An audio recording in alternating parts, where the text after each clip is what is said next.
स्वागत है आप सभी का। मैं हूं आपके साथ अमृता चौरसिया और खबरों में आगे बढ़ेंगे, लेकिन बात पहले कर लेते हैं कोरोना महामारी से बचाव की। कोरोना महामारी के खिलाफ पूरा देश एकजुट होकर लड़ रहा है। आप भी हमारे साथ सुरक्षा और बचाव के एहतियाती उपायों का संकल्प करें। अपना मास्क अच्छी तरह से पहनें, 2 गज की दूरी का पालन करें, सुरक्षित दूरी बनाए रखें, साथ ही अपने हाथों को बार बार धोएं।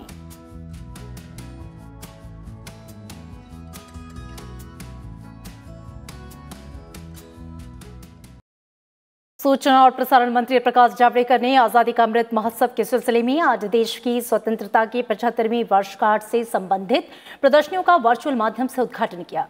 इन प्रदर्शनियों का आयोजन देश के 6 स्थानों पर किया गया। इनमें जम्मू, इम्फाल, पटना, भुवनेश्वर, पुणे और बंगलुरु शामिल हैं। प्रकाश जावड़ेकर ने कहा कि स्वाधीनता सेनानियों की महान बलिदान के बाद देश को आजादी मिली थी और इस प्रदर्शनी के जरिए लोग स्वाधीनता संग्राम के विभिन्न पहलुओं के बारे में जानेंगे।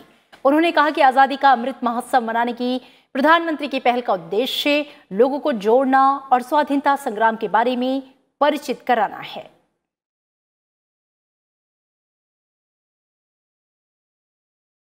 वहीं सूचना और प्रसारण सचिव अमित खरे ने कहा कि इन प्रदर्शनियों के डिजिटल वर्जन को भी जल्द लॉन्च किया जाएगा। आजादी के अमृत महोत्सव पर्व का प्रारंभ हुआ है। मुझे लगता है ये देश के लिए बहुत महत्वपूर्ण घड़ी है। आज तक आजादी के बाद जहां पहुंचे हैं उसका अवलोकन और आने वाले 25 साल में क्या करेंगे इसका संकल्प, यही उद्देश्य, इसी उद्देश्य से यह आजादी का अमृत महोत्सव देश भर में आने वाले 2-2.5 साल मनाया जाएगा। सरकार 2024 तक हर ग्रामीण परिवार को स्वच्छ जलापूर्ति के प्रति वचनबद्ध है।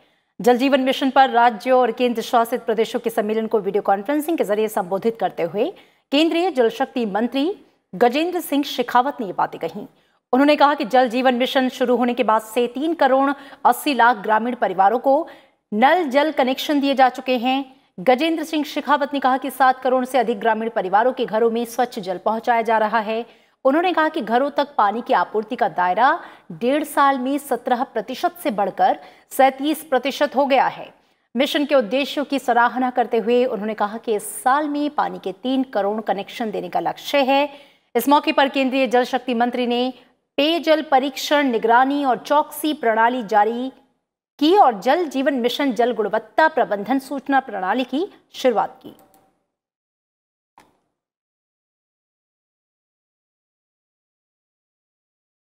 और अब बात विधानसभा चुनाव से जुड़ी खबरों की।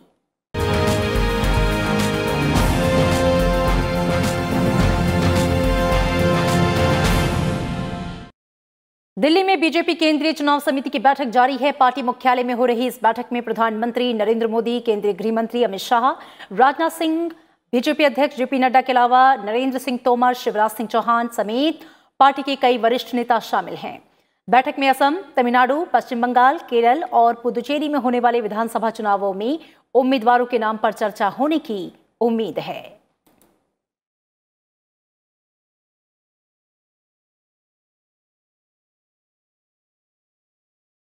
केंद्रीय मंत्री और बीजेपी की वरिष्ठ नेता स्मृति ईरानी ने आज असम में चुनावी जनसभाएं की और जनता से विधानसभा चुनाव में बीजेपी उम्मीदवारों को जिताने की अपील की। विपक्षी दल कांग्रेस को घेरते हुए स्मृति ईरानी ने कहा कि कांग्रेस ने सालों तक शासन किया और विकास के सपने दिखाए, लेकिन 2014 में नरेंद्र मोदी के प्रधानमंत्री बनने के बाद विकास का काम शुरू हुआ। उन्होंने कहा कि प्रधानमंत्री नरेंद्र मोदी और मुख्यमंत्री सर्बानंद सोनोवाल ने राज्य के गरीब लोगों को लाभान्वित करने के लिए कई योजनाएं शुरू की हैं। हाल में 15 वित्तीय आयोग की वजह से, 15th फाइनेंस कमीशन की वजह से 1,70,000 करोड़ रुपया असम के विकास के लिए नरेंद्र मोदी की सरकार ने असम के लिए सुनिश्चित किया है। कहां कांग्रेस पार्टी की केंद्र की सरकार जो 60,000 करोड़ रुपया भी नहीं दे सकती थी असम के लिए, और कहां मोदी जी की सरकार जिन्होंने 1,70,000 करोड़ रुपया आपके विकास के लिए, गरीब के कल्याण के लिए असम की जनता के लिए सुनिश्चित किया। तमिलनाडु में मुख्य विपक्षी दल डीएमके ने 6 अप्रैल को होने जा रहे विधानसभा चुनाव के लिए आज अपना घोषणा पत्र जारी किया। डीएमके के घोषणा पत्र में विद्यार्थियों को मुफ्त में डाटा कार्ड के साथ कंप्यूटर टैबलेट देने और राज्य की 75% नौकरियों को स्थानीय लोगों के लिए आरक्षित करने के लिए कानून बनाने सहित कई वादे किए गए।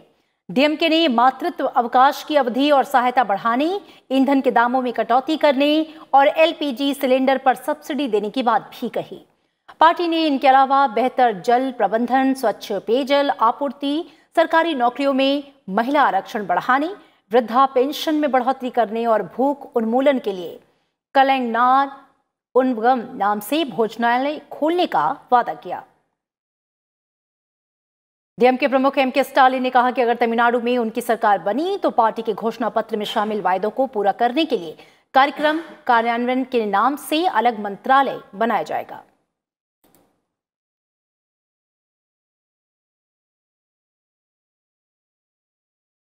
पुडुचेरी विधानसभा चुनाव के लिए डीएमके ने उन 13 विधानसभा सीटों की सूची जारी की जिन पर चुनाव वो लड़ेगी। साथ ही डीएमके ने इन सीटों के लिए 12 उम्मीदवारों के नामों का भी ऐलान किया है। डीएमके उम्मीदवारों की सूची में पार्टी के 2 पूर्व मंत्रियों और 6 नए चेहरों को चुनावी मैदान में उतारा गया है। पूर्व शिक्षा मंत्री एसपी शिवकुमार को राजभवन सीट से, जबकि पूर्व स्वास्थ्य मंत्री एएमएच नजीम को कराईकल दक्षिण सीट से टिकट दिया गया। बागुरु विधानसभा सीट के लिए उम्मीदवार के नाम की घोषणा बाद में की जाएगी। पुडुचेरी में 6 अप्रैल को विधानसभा चुनाव के लिए मतदान होगा।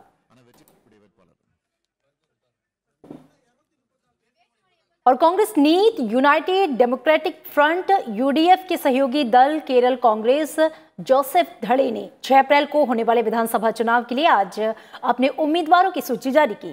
पार्टी अध्यक्ष पीजे जोसेफ थोडुपुझा विधानसभा सीट से चुनाव लड़ेंगे।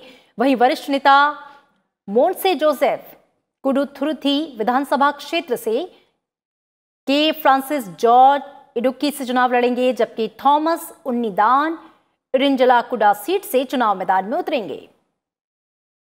यूडीएफ गठबंधन में सीट बंटवारे के मुताबिक केरल कांग्रेस जोसेफ 10 सीटों पर उम्मीदवार उतारेगी। यूडीएफ नेताओं ने कल इस बारे में घोषणा की थी।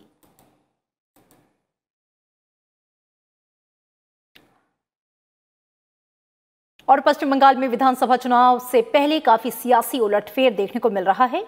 पूर्व केंद्रीय मंत्री और बीजेपी के पूर्व नेता यशवंत सिन्हा ने आज कोलकाता में तृणमूल कांग्रेस का दामन थाम लिया। यशवंत सिन्हा ने 1990 में चंद्रशेखर की सरकार में वित्त मंत्री की जिम्मेदारी निभाई थी। इसके बाद अटल बिहारी वाजपेयी की सरकार में भी वो मंत्रिमंडल का हिस्सा रहे। यशवंत सिन्हा ने वाजपेयी सरकार में विदेश मंत्री की जिम्मेदारी भी निभाई।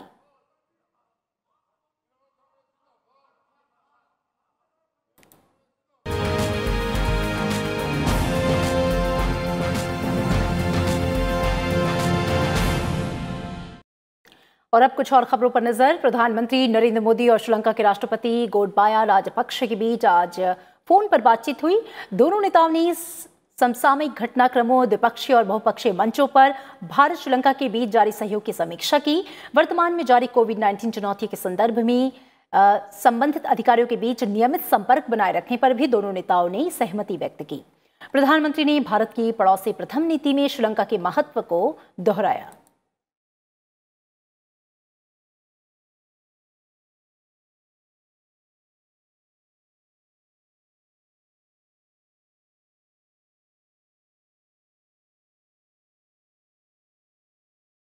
केंद्रीय स्वास्थ्य मंत्री डॉक्टर हर्षवर्धन ने ज्ञान आधारित अनुसंधान का इस्तेमाल मानव कल्याण और लोगों की मूल समस्याओं के समाधान के लिए करने की बात कही।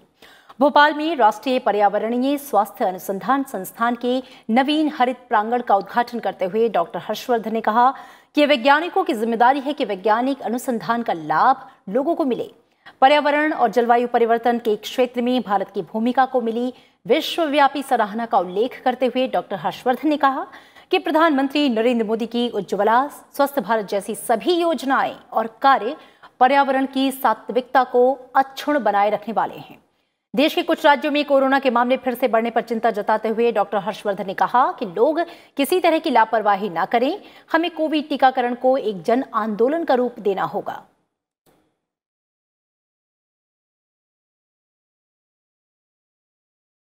और देश में 12 मार्च को कोरोना टीकाकरण अभियान के 56वें दिन 30,561 सत्र में 20,53,537 लोगों को वैक्सीन दी गई।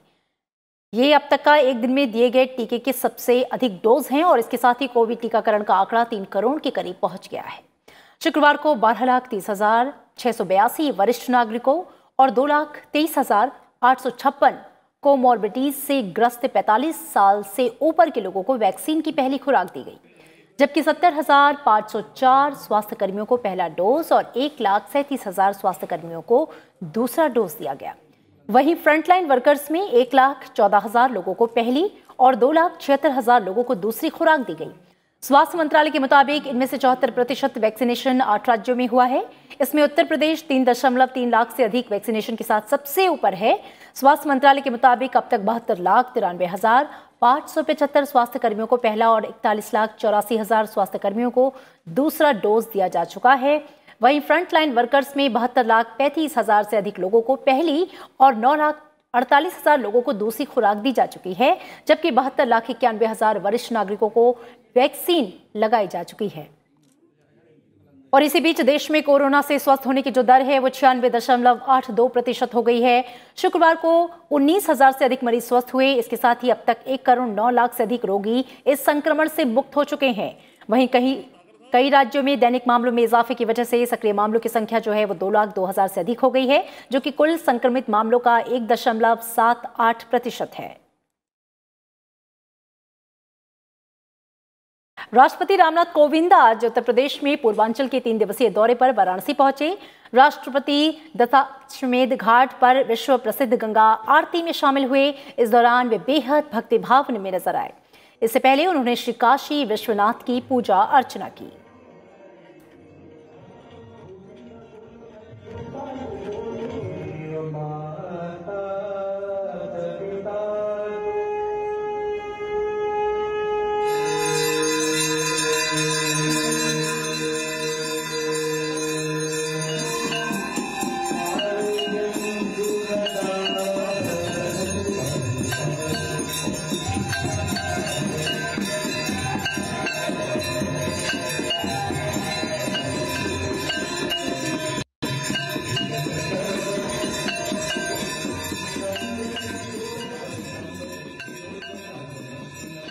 और चलते चलते एक बार फिर आपसे कोविड महामारी से बचाव की अपील। कोरोना महामारी के खिलाफ पूरा देश एकजुट होकर लड़ रहा है। आप भी हमारे साथ सुरक्षा और बचाव के एहतियाती उपायों का संकल्प लें। अपना मास्क अच्छी तरह से पहनें, 2 गज की दूरी का पालन करें, सुरक्षित दूरी बनाए रखें, साथ ही अपने हाथों को बार बार धोएं।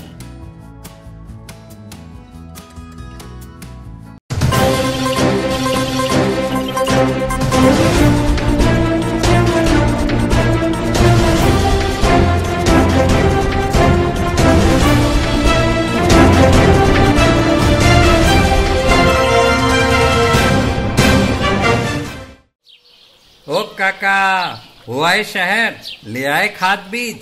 हाँ भाई, लेके तो आया हूँ, पर क्या कहूँ, महंगाई इतनी हो गई है कि समझ में नहीं आता है कि खेती करे कैसे। फसल भी अच्छी नहीं होती है, ये दवाइयाँ नहीं डालूँ तो कर्जा करके लाओ, कैसे भी लाओ, लाना तो पड़ेगा ही। और ये दवाई की दुकान का कर्जा तो ख़त्म होने का नाम नहीं लेता। लाना तो मुझे भी है, पर सब कुछ इतना महंगा है, कहाँ से लाऊं, किससे खरीदूं, किसके पास सही दामों में मिलेगा और क्वालिटी उत्पाद भी मिलेगा या नहीं। अपनी फसलों की सही दवाओं के लिए दूर दूर तक शहरों में जाना और दवाओं को लाना पड़ता है। फसलों के लिए दवाएं सही है या नहीं, ये जानकारी भी नहीं होती। फसलों की कटाई पर सही दाम मिलेंगे या नहीं, इन तमाम मुश्किलों से दूर होने के लिए आइए खेती बाड़ी केंद्र। खेती बाड़ी केंद्र एक ऑनलाइन सेवा केंद्र है जिससे आप अपने मोबाइल के द्वारा जुड़ सकते हैं, जहां आपको अपनी खेती के लिए सही प्रकार की दवाएं मिलेंगी, वो भी होलसेल मूल्य पर। वो सभी दवाएं सीधा निर्माता से लेकर आप तक पहुंचाते हैं, यानी कि बीच में होने वाले सारे खर्च की बचत आपकी जेब में। साथ ही साथ दवाओं को लाने और ले जाने की झंझट से भी छुटकारा। अपनी मुश्किलों को दूर करने के लिए आप खेती बाड़ी केंद्र पर एक मिस कॉल करें। खेती बाड़ी केंद्र का किसान मित्र आपसे तुरंत संपर्क करेगा और आपको सभी जरूरी जानकारी देगा। खेती बाड़ी केंद्र की फ्रेंचाइजी लेकर खेती बाड़ी मित्र बनिए और किसानों की सेवा कर देश की तरक्की में भागीदार बने। आज ही संपर्क करें नीचे दिए गए नंबर पर और खेती बाड़ी केंद्र से जुड़े। ये है खेती बाड़ी केंद्र ऐप। अच्छा, किसानों की सरदारी, उन्नत खेती बाड़ी केंद्र, देश के अन्नदाता की दुकान।